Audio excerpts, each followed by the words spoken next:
Belanja iklan ini luar biasa. Parlemen, partai tidak serius mengurusin ini. Hanya saya tidak ingin menyebutkan, hanya dua partai yang ingin membatasi biaya pengeluaran pemilu. Partainya Pak Sultan Batugana tidak setuju pembatasan ini. Kita bisa lihat di risalah rapat undang-undang pemilu.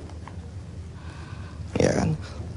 Yang hanya dibatasi adalah pemasukan, dan pemasukan itu pun dari luar. Kalau dari kalangan internal bagaimana?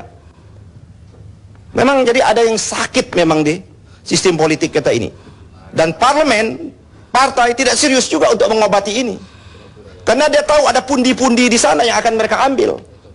Siapa yang bisa mengambil pundi-pundi itu? Yang pusat-pusat kekuasaan. Kayak P3 dengan pusat-pusat kekuasaan, bagaimana mau mengambil pundi-pundi itu? Dan oleh karena itulah menjadi wajar tak kala isu tentang pembatasan biaya kampanye itu ditolak habis-habisan. Nah, bisa kita lihat itu Burhan itu mengasih tool, saya kira. Bang Karni, lihat saja belanja iklan partai politik itu. Itu yang seharusnya diaudit. Makanya saya menyetujui memberikan dukungan penuh kepada PPATK untuk mengaudit dana-dana partai itu. Karena banyak dana siluman itu masuk. Dulu ada hamba Allah nyumbang 1 miliar hamba Allah kan, dan lain sebagainya seperti itu. Nah, prahara politik ini, ya saya kan mengatakan mungkin ada beberapa ketua umum lagi sebentar lagi akan menjadi tersangka. Saya tidak tahu ketua umum partai mana kan. Ya. Nanti kita setelah ketua umum itu jadi kita buat lagi LC. Ya kan. Kita buat lagi temanya mungkin seputar tadi konspirasi atau enggak. Ya yang itulah. Ya kan. Nah, ya pardon. Ya kan temanya ini memang konspirasi. Ini udah tema pas, Pak. Kalau Hamalang nanti kita buka lagi tema Hamalang gitu kan. Tema malam ini adalah berdasar bagaimana merespon tadi Bang Kardi. Itu betul ini. Tema ini ada konspirasi atau tidak dalam PKS itu. Nah, itu kan tema. Nah, konspirasi ini pasti antara pihak kekuasaan dengan yang tidak berkuasa. Nah, ini jadi menurut saya mari kita sama-sama serius atau tidak kita utama KPK. Jadi kalau KPK berhenti di sini maka KPK berpura-pura, maka asumsi KPK menjadi instrumen politik menjadi. Tapi saya yakin Abraham kawan-kawan tidak bermain-main. Sebentar lagi akan ada muncul tersangka-tersangka baru yang lain. Saya dengar kasus PON sudah diumumkan tersangka, saya tidak tahu tuh. Saya baca di tweet sudah ada tersangka baru di kasus PON. Nah, baik, cukup. Karena nyanyian Nazarudin disebut-sebut, Pak Kaligis. Terima kasih Pak Karni.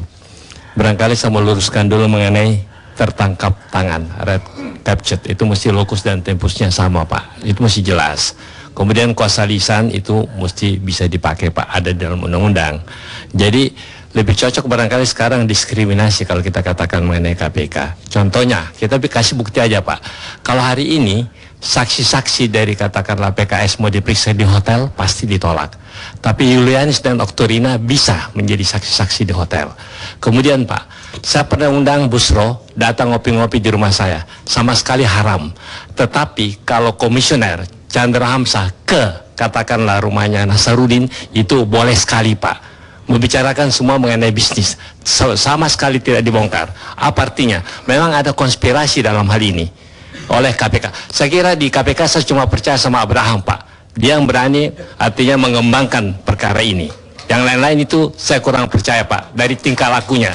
Jadi apa yang saya mau katakan, ini mungkin klien saya Nazarudin BBM sama saya, dia akan buka lagi dalam pemeriksaan dia hari Kamis nanti. Hari Kamis dia akan diperiksa Hambalang, kita tunggulah tanggal mainnya. Karena pertemuan-pertemuan di rumah si Nazarudin, sponsornya itu sudah diberitahukan kepada KPK. Tapi KPK tidak. Kenapa KPK pilih kasih Pak? Misalkan sekarang dua saksi sudah mengatakan tersangka, yang lain 6 bulan kemudian ditangkap, dikasih izin untuk menghilangkan barang bukti Pak. Yang lain 3 hari ditangkap supaya ya itu pilih kasihnya di sana Pak. Sengaja dilama-lamain supaya bisa hilangkan barang bukti. Jangan ya. Cukup. Jadi memang Pak ada Mas Jiwo Tejo, gimana Mas? Dari sisi budaya gimana lihatnya? Ya, dari sisi budaya Saya tidak se-ekstrim John Lennon yang mengatakan bahwa sebaiknya nggak ada negara, sebaiknya nggak ada agama. Tapi pada kasus terbukanya partai ini, saya merasa bahwa kenapa masyarakat sangat senang dan sangat marah, karena ini bukan soal jenggot. Kalau soal jenggot, Karl Marx juga jenggotan, Pak. Gitu loh. Ini soal kemunafikan. Dan kemunafikan, mohon maaf, bukan cuma pada PKS. Orang tiba-tiba dibuka kemungkinannya, tiba-tiba agama ini dalam tanda kutip bahaya. Agama selalu menarik. Orang-orangnya yang kadang-kadang nggak menarik, Pak. Jadi merasa paling masuk surga. Makanya saya kalau disuruh pilih ngomong sama ilmuwan senyebelin-nyebelinnya ilmuwan, nggak merasa masuk surga. Tapi kalau pada tokoh-tokoh agama tertentu, itu yang nyebelinnya dia merasa paling masuk surga. Itu yang nyebelinnya, gitu loh. Gitu loh. Agama itu selalu menarik. Yang bikin orang juga males beragama itu kadang-kadang ngeliat tokoh-tokohnya merasa paling suci. Ini bukan sendirian, Pak. Bukan cuma di Islam. Kalau Bapak, saya nggak usah sebut namanya, baru aja vonis jatuh pada seorang tokoh agama dari agama lain.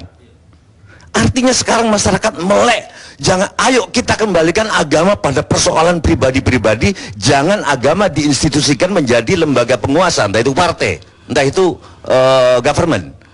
Jadi agama itu maksud saya. Karena misalkan contoh di kesenian, seniman kalau sudah mau bawa-bawa agama, jangan ngomong kesenian, bilang aja itu dakwah, supaya kita gampang ngeritiknya.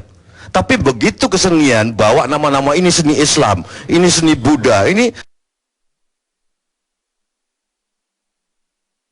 bukan cuma persoalan PKS kok. Orang yang Pak urutannya sebelum ini kan Al-Quran, menyangkut mungkin partai lain atau mungkin departemen lain. Habis ini, cuman saya nggak setuju sama Bang Ridwan Saidi tadi kalau masih ada, janganlah gini-gini dikaitkan sama perempuan. Saya paling, pers juga mesti belajar, begitu ada perempuan dalam kasus korupsi, jangan dihujat perempuannya. Kita nggak hujat malah. Iya, tapi ketika Rani gagal mau jumpa pers, Mbak Rani, itu kan karena takut sama wartawan. Mestinya kalau ada yang salah begini, yang salah laki-laki, Pak. Kenapa seks mau beli? Berkali-kali saya ngomong di forum ini, begitu laki-laki seksnya karena beli, dia menganggap semua hal bisa dibeli. Mestinya seks karena cinta, Pak. Itu aja. Itu aja. Pak, tapi ini bukan main-main, Pak. Sekarang saya mau pakai ilmu godak gado, Pak. Sebelum ini, bulan ini, ada daftar pemilih masuk namanya di Jawa Tengah, namanya itu pocong, namanya kolor hijau, namanya setan kredit, di Gerobokan, Suster Ngesot. Daerah Gerobokan itu daerah tempat Dewoto Cengkar, orang Jawa bilang tempat lahirnya huruf Hanacaraka. Itu satu. Yang kedua, sekarang Rani juga masalah Pak Antasari yang akan kalau dibongkar katanya akan mengundang sesuatu. Sehingga ini pertanda-pertanda alam. Dan kenapa kok sapi yang ada ayatnya, ada Al-Baqarahnya, ada. Jadi kita mesti hati-hati, ini bukan main-main biasa, tapi minimal ayo kita berhati-hati dan jangan saling menghujat, karena ini konspirasi banyak orang. Kalau masalah tobat, saya agama nggak begitu ngerti, tapi yang namanya tobat nggak bisa tobat, Pak. Korupsinya balikin dulu, itu baru namanya tobat. Nggak bisa cuman saya goblok, Pak, agama meskipun pernah nyantri, tapi nggak bisa tobat itu balikin dulu harta-harta korupsinya itu ke tukang becak, ke tukang bakso, itu baru itu namanya tobat. Saya kira itu, Pak. Baik, sekarang saya mau ke Johan Budi. Bung Johan. Ya, halo. Ada yang perlu Anda tanggapi? Saya kira banyak yang perlu ditanggapi Apa saja? terhadap tuduhan-tuduhan yang disampaikan kepada KPK. Pak, ini bisa saya intervensi Sebentar. Konspirasi. Sujiwo Tejo mau interupsi Anda sebentar. Mas Johan, Mas Johan, Silakan. saya ingin mempercayai kata-kata sampean gitu loh. Tapi gimana saya bisa percaya 100%? Wong kalau saya tanya nomor telepon beberapa sekretaris, saya kontak nggak bisa ya, Pak, nomor teleponnya itu kan gimana itu, Pak? Ya, terus Johan. Ya, saya kira Mas Tejo Raja Jancuk ini nggak serius. Terus Jan. Jadi gini, pertama kali ketika kita menyampaikan soal tersangka ya LHI, kemudian muncul tudingan dari petinggi PKS bahwa KPK melakukan konspirasi dalam kaitan dengan kasus ini. Jadi saya kira tunjukkan satu saja alasan, jangan 10, satu saja yang bisa mengindikasikan bahwa KPK melakukan konspirasi. Bahkan saya kira sangat jahat ya, disamakan dengan Zionis ya. Perlu saya sampaikan di sini, ini bukan untuk kepentingan petinggi PKS saya menjelaskan, tapi untuk kepentingan umat ya. Di KPK itu banyak yang puasa Senin Kemis ya, kemudian bahkan ada yang puasa Nabi Daud ya, sehari puasa sehari tidak. Artinya religius dari pegawai KPK, pimpinan KPK itu juga sama dengan yang ada di PKS gitu. Jadi sama sekali tidak ada itu konspirasi, apalagi sampai dikait-kaitkan dengan Zionis ya, sungguh sangat kejam itu bukan akhlak yang harimau ya, jadi akhlak yang tidak baik menuduh orang seperti itu. Yang kedua yang ingin saya sampaikan soal definisi tertangkap tangan tadi Pak Asegaf, pengacara senior, Pak Kaligis tadi pengacara senior juga menyebut-nyebut soal tangkap tangan. Mari kita kembali kita buka KUHAP ya. Dalam ketentuan umum di KUHAP pasal 19 ya, itu jelas disampaikan bahwa definisi tangkap tangan itu adalah sesaat dan sesudah peristiwa itu terjadi, dan kemudian juga tidak hanya kepada yang melakukan tindak pidana itu, tetapi juga pada yang membantu, ikut serta dalam kaitan itu. Kemudian coba baca juga Pak Asegaf di pasal 19-nya, ada definisi juga nanti di pasal 17 tentang apa itu tangkap tangan. Berkali-kali saya sampaikan bahwa penetapan tersangka LHI adalah berkaitan dengan dimulainya tertangkapnya 3 orang ya, pada malam Selasa itu. Tetapi jangan dilihat pada peristiwa malam itu saja. Tadi disebut soal locus delicti ya oleh Pak Asegaf.